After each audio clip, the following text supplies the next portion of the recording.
But let me explain how I learned it in a way that shook my very old perspective. I had the opportunity to step away from the culture I grew up in and attended a Caucasian-led church in the UK. I wasn't sure what to expect, but let me tell you, I was shocked. The first month, I kept asking myself, is this the same Jesus they're preaching? Because it felt so different.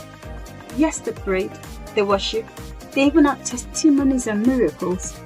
But the way they did it, quiet, calm, no shouting at the top of their lungs, no dramatic movements, and still God moved. That was my first eye-opener. I was made to believe that Western Christianity was unserious and we were tagged as tea drinking and faithless. But when I finally dared to visit one after several years of avoiding them, I realized that we are greatly mistaken and our conclusions were quite misguided. They have genuine faith and very solid relationships with Jesus. They fellowship beyond the four walls of the church and aim for practical Christianity. Their team was intentional and their strategic move brought sinners to Christ. They discipled young converts, nurtured the youth, supported the elderly and the less privileged in the society.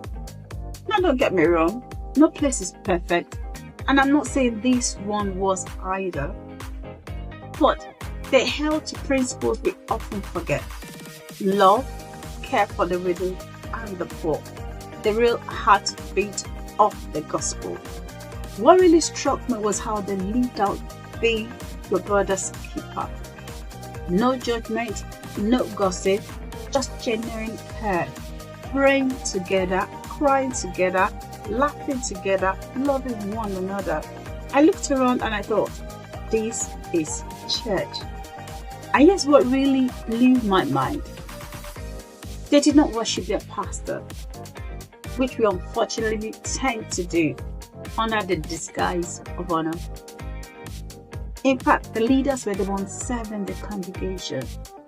I remember hearing members call their pastor brother and his wife sister, and even, wait for it, they called them by their first names. Yeah. If they tried that in my church, wow, let's just say you go collect. Your life will not remain the same. We have been conditioned so much. Respect for pastor is great. We should honor them, but not to the point of idolatry. In this church, the glory went to Jesus, not to the man on the pulpit. I was humbled.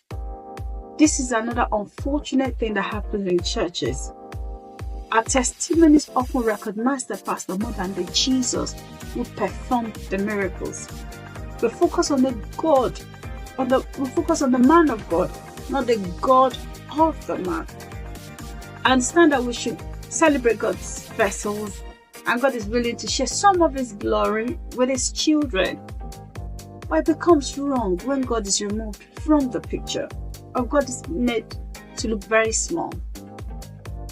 There's a fine line, and most churches fail to keep on the right side of that line.